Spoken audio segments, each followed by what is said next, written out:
నమస్తే, నేను ఇందు. వల్లభనేని వంశీకి బెయిల్ వచ్చిన విషయం మనకు తెలిసిందే. మరి ఈ నేపథ్యంలో బెయిల్ నుంచి బయటకు వచ్చిన తర్వాత కొడాలి నాని వల్లభనేని వంశీని పరామర్శించినట్టు తెలుస్తుంది. సో మరి ఈ నేపథ్యంలో వల్లభనేని వంశీ అండ్ కొడాలి నాని ఏం మాట్లాడుకున్నారో ఒకసారి పూర్తిగా చర్చించుకుందాం. మరి దీని గురించి డిస్కస్ చేయడానికి మనతో పాటు సీనియర్ జర్నలిస్ట్ దుర్గా కుమార్ గారు ఇప్పుడు మనతో ఉన్నారు. నమస్తే సార్. నమస్తే అమ్మా ఇందు, మన వీక్షకులు కూడా. సార్, మరి వల్లభనేని వంశీకి పలు కేసుల మీద అరెస్ట్ అయిన విషయం మనకు తెలిసిందే. సో మరి ఈ నేపథ్యంలో ఫైనల్ గా వల్లభనేని వంశీ గారు అయితే బెయిల్ నుంచి బయటకు వచ్చారు. అండ్ అలాగే బెయిల్ నుంచి బయటకు వచ్చిన తర్వాత కొడాలి నాని వల్లభనేని వంశీని పరామర్శించినట్టు తెలుస్తుంది. సో మరి వీళ్ళు దీనికి సంబంధించి అసలు మరి ఏం చర్చించుకున్నారంటారు, ఏం మాట్లాడుకున్నారంటారు? అంటే కొడాలి నాని అండ్ వల్లభనేని వంశీ వేరు కాదమ్మా, ఒక రకంగా వీళ్ళిద్దరూ కవలలు అని చెప్పుకోవచ్చు. వైఎస్ఆర్సీపీ పార్టీలో చాలా ఫేమస్ కవలలు ఇద్దరు కూడా. ఇతరులని దూషించడానికి నిర్దేశించబడిన డ్యూటీలు ఇద్దరికి ఒకటే కామన్ డ్యూటీ వైఎస్ఆర్సీపీలో, ఇతరులని దూషించడం. వీళ్ళిద్దరి పక్క పక్కన నియోజకవర్గాలే. ఈయనకి ఇంకో పక్కన పేరు నాని అని కూడా ఉన్నాడు, సివిల్, ఆయన కూడా మినిస్టర్గా చేశాడు. అయితే ఏంటంటే వీళ్ళు వైఎస్ఆర్సీపీ ప్రభుత్వంలో చాలా ప్రముఖంగా ఉన్నారు. జగన్మోహన్ రెడ్డి ఎవరిని ఏ మాటలు తిట్టమన్నా తిట్టారు. వల్లభనేని వంశీ అయితే పరిధులు అతిక్రమించి కూడా ప్రతిపక్షాలకు చెందిన లేకపోతే ముఖ్య నాయకుల యొక్క కుటుంబ సభ్యుల్ని, వాళ్ళ ఇంట్లో గృహిణులుగా ఉండే వాళ్ళ వ్యక్తులను కూడా చాలా వ్యక్తిగతమైన దూషణకు దిగారు. దాంతో అసలు ఆ కేసులోనే వీళ్ళు అరెస్ట్ అవుతారు అనుకున్నారు, కానీ ఆ కేసులో పెద్ద పట్టించుకోలేదు. తెలుగుదేశం కార్యాలయం మీద కూడా దాడి చేసిన దాంట్లో వల్లభనేని వంశీ ఉన్నాడు. అసలు వల్లభనేని వంశీ రాజకీయ జీవితం మొదలుపెట్టిందే తెలుగుదేశంతో. ఆ మాటకు వస్తే కొడాలి నాని కూడా రాజకీయ జీవితం ఈ స్థితికి రావడానికి కూడా తెలుగుదేశం. కొడాలి నాని వల్లభనేని వంశీ టీడీపీ పార్టీలోకి రావడానికి రీజన్ అని కూడా చెప్తుంటారు కదా సార్ నార్మల్ గా.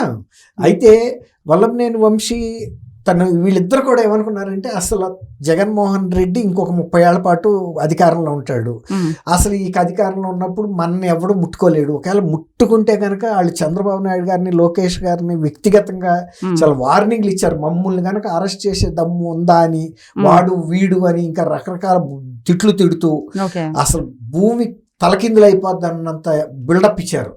అంటే చూసే వాళ్ళకు కూడా ఏమనిపించిందంటే ఇక వీళ్ళకు ఒక గట్టి విశ్వాసం ఏర్పడిపోయింది.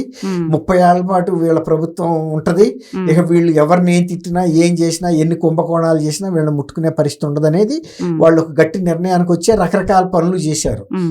అయితే తెలుగుదేశం పార్టీ కార్యాలయం మీద దాడిలో అరెస్ట్ అవుతాడు వంశీ అనుకున్నారు. దాని మీద కూడా ఈ కూటమి ప్రభుత్వం వచ్చిన తర్వాత వాళ్ళు పెద్ద వ్యక్తిగతంగా అరెస్టులు చేయటం మీద ఏం శ్రద్ధ పట్టలేదు. ముఖ్యంగా మనం ఇచ్చిన సూపర్ 6 హామీలు, తర్వాత ఇతర ఎలక్షన్ మేనిఫెస్టో అమలు చేయాలి, తర్వాత అప్పుల పాలైన ఆంధ్రప్రదేశ్ గాడిలో పెట్టాలి, తర్వాత అమరావతి లాంటి దిగ్విజయంగా రాజధాని నిర్మించాలి, పోలవరం ప్రాజెక్టుని ఆపేశారు, అది పూర్తి చేయాలి, రోడ్లు అధ్వానంగా తయారైపోయినాయి, ఇవన్నీ కూడా ఆర్థిక పరిస్థితులు మెరుగుపరచాలి, విద్యా విధానం మెరుగుపరచాలి, యువతకు ఉపాధి కల్పించాలి, మహిళలకు కూడా మళ్ళీ డ్వాక్రా లాంటి పథకాల ద్వారా పొదుపు సంఘాలు ఇవన్నీ చేయాలి, రైతులకు సంబంధించిన ఇలాంటి వీటిలో తలమునకలు అయ్యారు.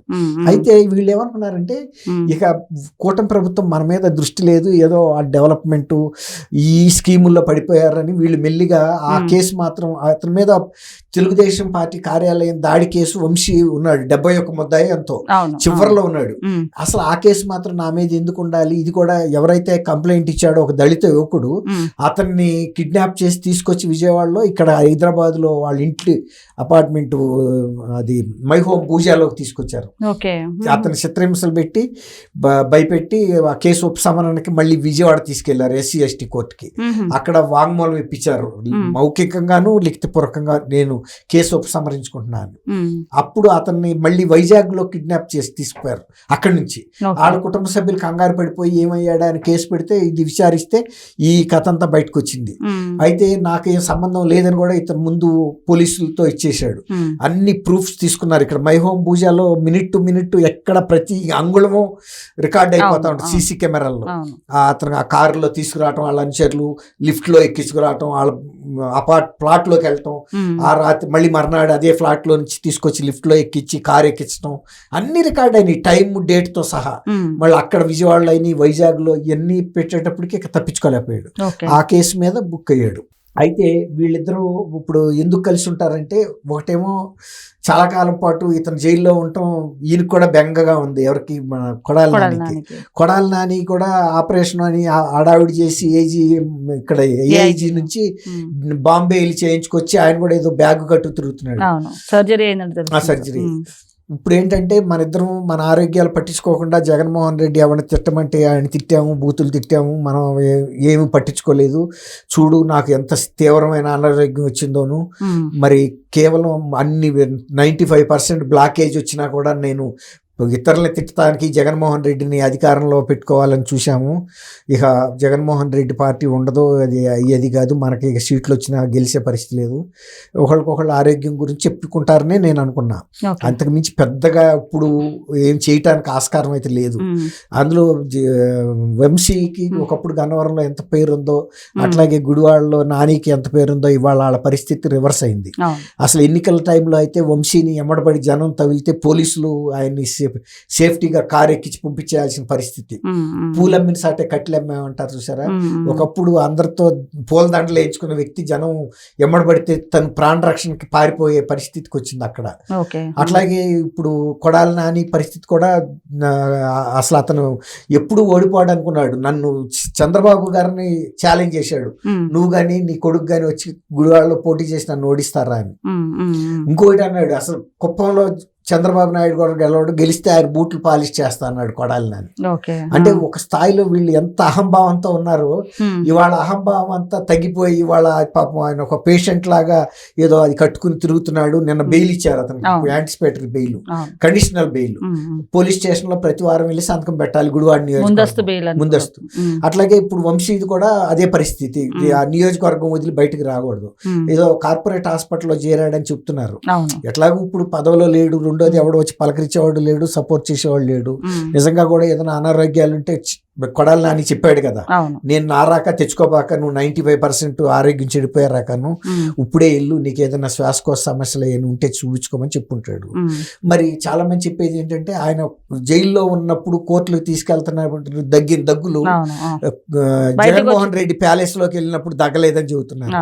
ఒకవేళ నిజంగా కనుక అంత దగ్గులు దగ్గుతుంటే జగన్మోహన్ రెడ్డి అయితే ప్యాలెస్ లోకి రాణిస్తాడని అయితే మనం అనుకోం. ఎందుకంటే జగన్మోహన్ రెడ్డి చాలా జాగ్రత్తగా ఉంటాడు ఆరోగ్యం పట్ల. అంటే ఒక నాటకమే చేశారంటారా సార్? అంటే వల్లభనేని వంశీ జైల్లో ఉన్నప్పుడు దగ్గడం కానీ తుమ్మడం కానీ, లేకపోతే బయటికి రాగానే మీరు అన్నట్టు అసలు దగ్గినట్లు కూడా ఎక్కడ అనిపించట్లేదని చెబుతున్నారు. నేను కూడా ఏమనుకుంటున్నా అంటే, వ్యక్తిగతంగా నిజంగా జగన్మోహన్ ఇతను వంశీ కనుక అంత దగ్గుతుంటే అపాయింట్మెంట్ అడుగుతాడు కదా మీ దగ్గరికి వస్తా అని. జగన్మోహన్ రెడ్డి ఏం చెబుతాడు, వద్దు రావద్దు, ఇప్పుడు నువ్వు ముందు వైద్యం చేయించుకో, నా దగ్గరికి రావటం ముఖ్యం కాదు, నాకు కూడా ఇన్ఫెక్షన్ వస్తుందని చెబుతాడు కదా. అందులో ఇప్పటికే కరోనా వస్తుందని కూడా చాలా ప్రచారం జరుగుతూ ఉంది. కరోనా గురించి జగన్మోహన్ రెడ్డి గారికి తెలియని అంశాలు ఏమి ఉండవు. కాబట్టి మరి అంత ప్యాలెస్ లో అటు దగ్గి ఉమ్ముతుంటే ఊరుకోరళ్ళు. అసలు పెద్ద పెద్ద సినిమా హీరోలు వస్తేనే గేట్ బయట ఆపిచ్చి లోనకి నడిపించి తీసుకెళ్లారు.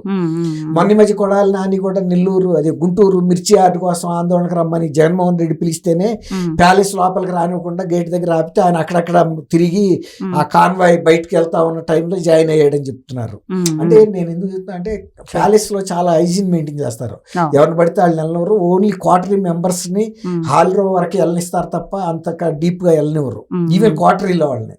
కాబట్టి వంశీకి అంత పెద్ద అనారోగ్యం అయితే ఉంటదని నేను అనుకోను. సరే, సంభవం ఎటాకు ఏదైనా ఉంటే గనక వయసు కూడా ఉంది వంశీకి కూడా, తర్వాత అనారోగ్యం కూడా లేదని మనం అనలేము. ఎందుకంటే అప్పుడు గతంలో స్లీప్ ఆప్నియా అది ఇది ఉందన్నారు. మరి జైల్లో ఉన్నప్పుడు ఇంటి దగ్గర లాగా పౌష్టికాహారం అంత ఎక్కువగా ఉండదు కదా.